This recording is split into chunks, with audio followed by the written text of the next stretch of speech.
Hello everybody, it's the Cursing Seamstress. I'm here today to talk about a couple of things, some sewing related, but and you can certainly fast forward if you want to. But this past week I've been fighting a different kind of virus, not the coronavirus. I've been fighting Parvo, and if you have dogs or cats and keep them up to date on their vaccinations, you may know what Parvo is. Parvo is a deadly virus if it's not treated by a veterinarian, almost always. It's a horrific virus. Parvo attacks the GI tract. It irritates the GI tract. It causes bleeding, and the symptoms are vomiting, diarrhea, sometimes bloody diarrhea, bloody vomit, lethargy. The virus also attacks the bone marrow, causing anemia and a drop in the white blood count, which makes the animals prone to other infections. So I mentioned in my last video that I had gotten a puppy from a very reputable breeder, and her name is Dixie Belle, B-E-L-L-E. She's a beautiful puppy. I had her for 11 days.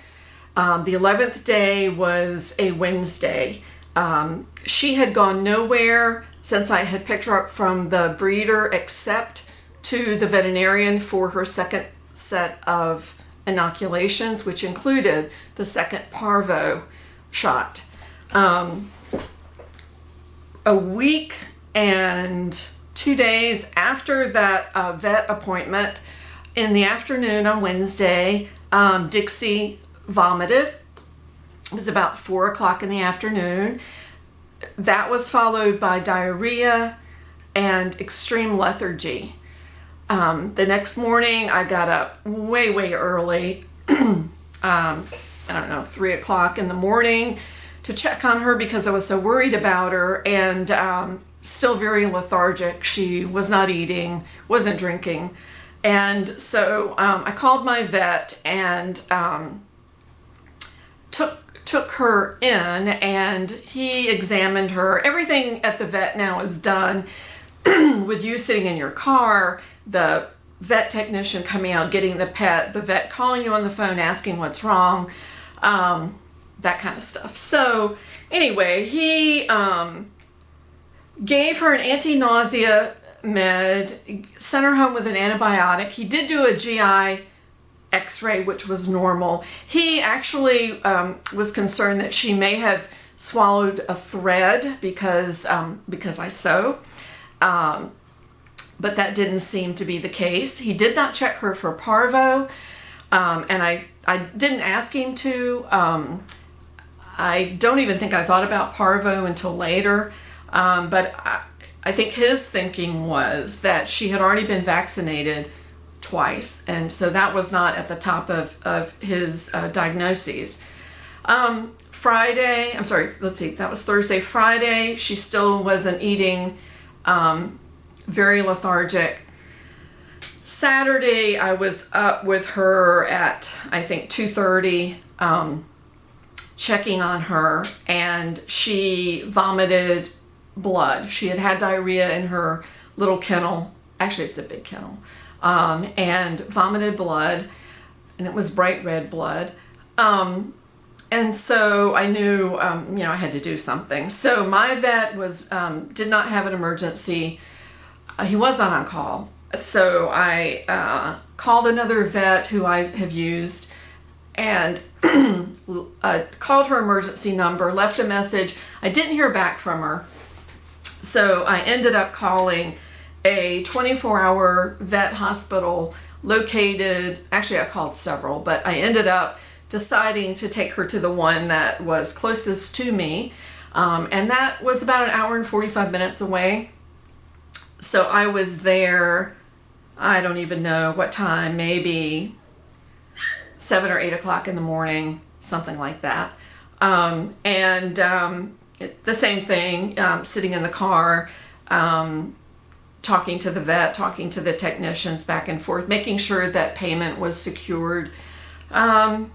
So in one of the phone conversations with Dr. Krause, who was the vet on duty, she said that they did do an x-ray, and Dixie's gums looked really pale, which is a sign of anemia. And I asked her if she had done a Parvo test, and she said no. She said, I can do one. And I asked her if she would please do that. Well, she did, and she called me back and said that it was a very strong positive for Parvo. So Dixie was in the hospital. This vet hospital, has a very strange relationship with the other veterinarians.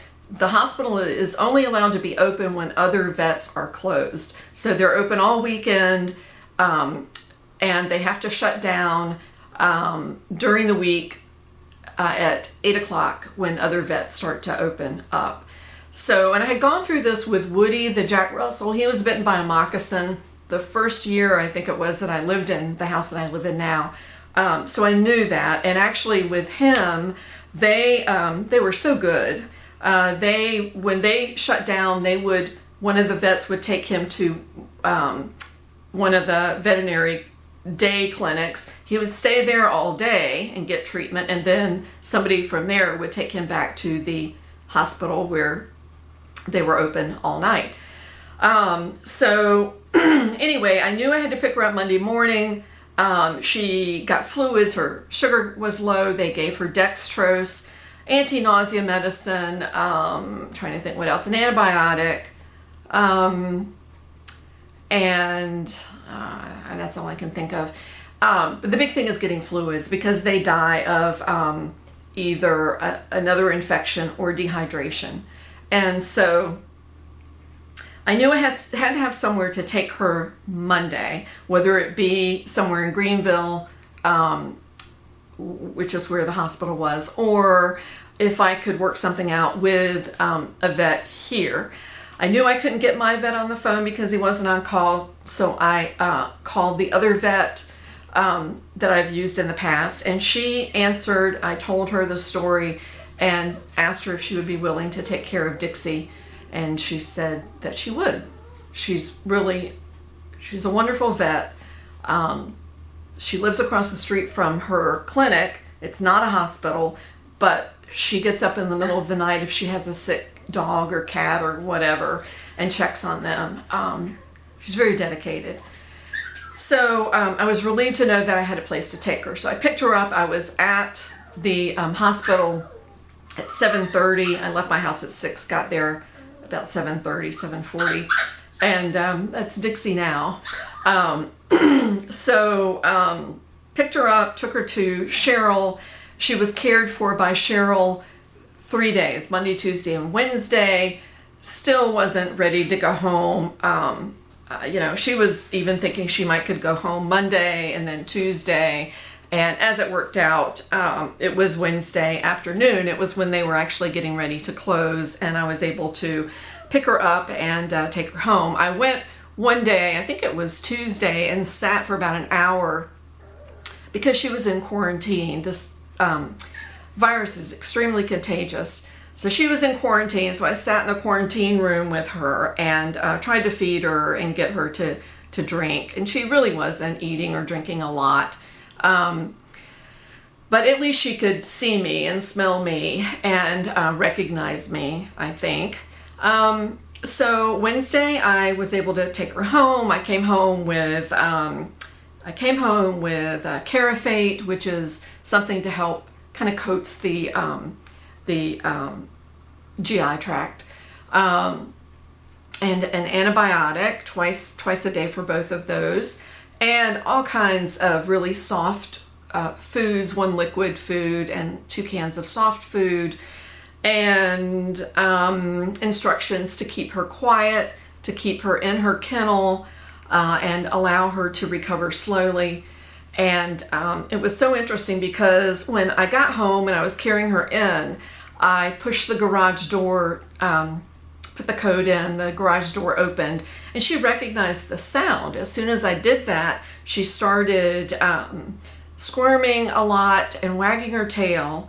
And then she heard Georgia barking, because anytime Georgia's inside the house and she hears the garage door go up, she starts barking.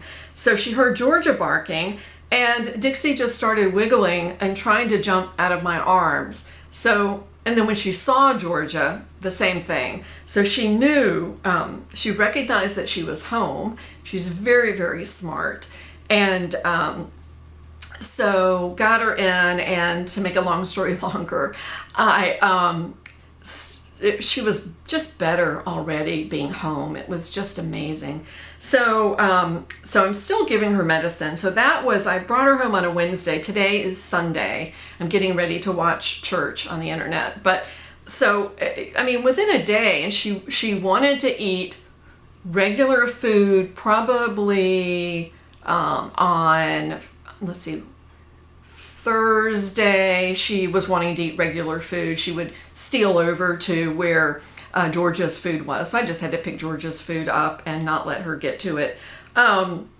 So she was eating, I've made her scrambled eggs, and the vet recommended, and I had read this online too, yogurt, plain yogurt with no sweeteners, no especially artificial sweeteners, but no sugar, just the plain yogurt that probably nobody eats.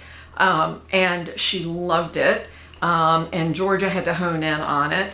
I don't think she really loved it, but she saw that Dixie was getting something special. And mixing her food with scrambled eggs, and giving her Pedialyte, the clear kind, to make sure her electrolytes stayed good. So anyway, since I've had her home, she has not vomited. She has had no diarrhea. And I kept waiting for her to go to the bathroom, number 2, and she finally did for the first time yesterday. But I think her GI tract was just so empty. I'm not going to say anything more. I know a lot of you don't want to hear anything other than sewing stuff, so that's it. She is great. She is running around. She really is back to normal, although I'm sure 8 days in the hospital took a lot out of her, but she is, to me, she seems back to normal. So that's my story on Parvo, and I guess the lesson is, and as far as where I got the Parvo, I don't know. The vet, the breeder was fine. I did let her know her puppies were fine. I had taken Dixie nowhere except to the vet for her inoculations. So, I can't imagine. Parvo, it comes from other dogs who deposit their feces on the grass. So you're supposed to keep dogs that are not completely immunized away from places like PetSmart or parks, any place where other dogs congregate. And I've had her at none of those places. She's been nowhere except in my yard. So, and that's really strange because there have been no other dogs in my yard except for Georgia. I don't have stray animals coming through here.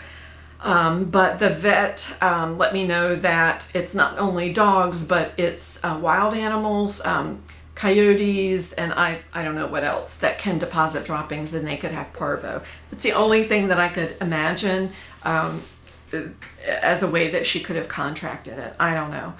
So so that's my story about Dixie. So she's doing great.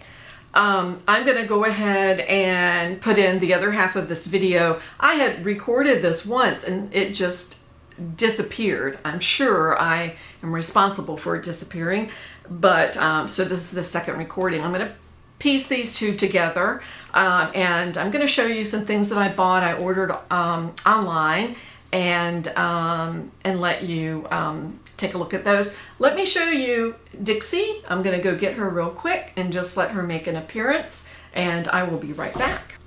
Okay, here's Dixie.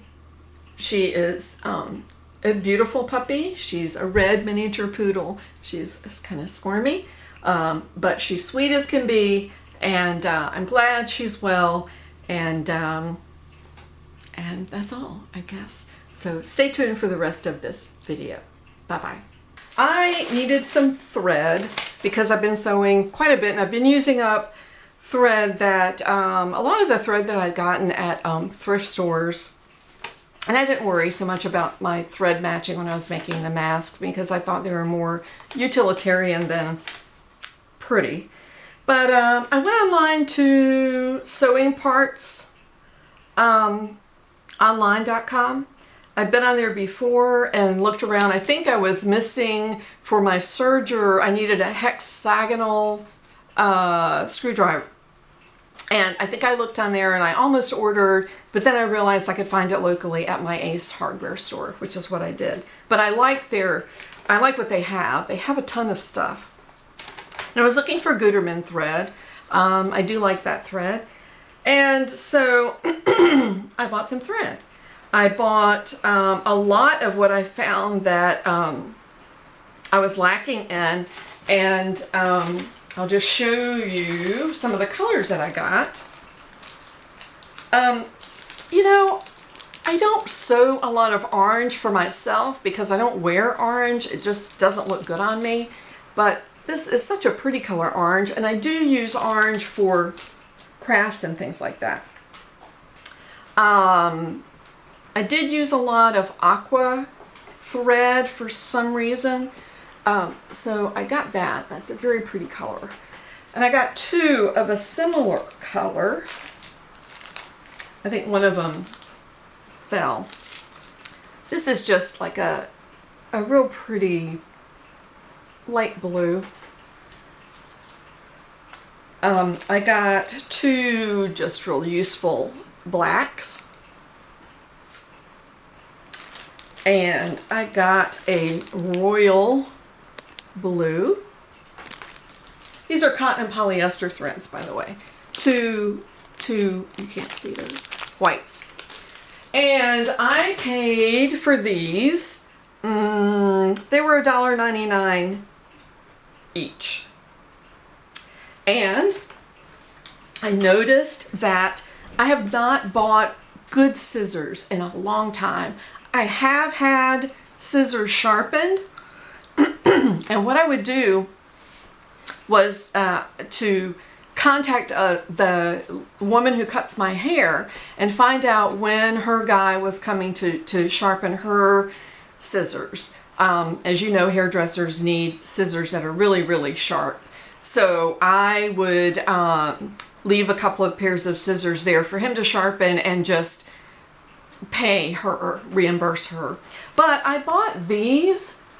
These are, I think it's pronounced Ginger, and these are 8-inch featherweight bent trimmers. And these definitely are not the top of the line, I'm sure. These were $19.99. I've not tried them yet. They look nice. They have a nice shape to them. And I probably need to get my scissors sharpened. So that's all I have that's sewing related. And one of my threads just fell. So that's it. I hope everybody's doing well. I'm not working my too measly 2 days a week. So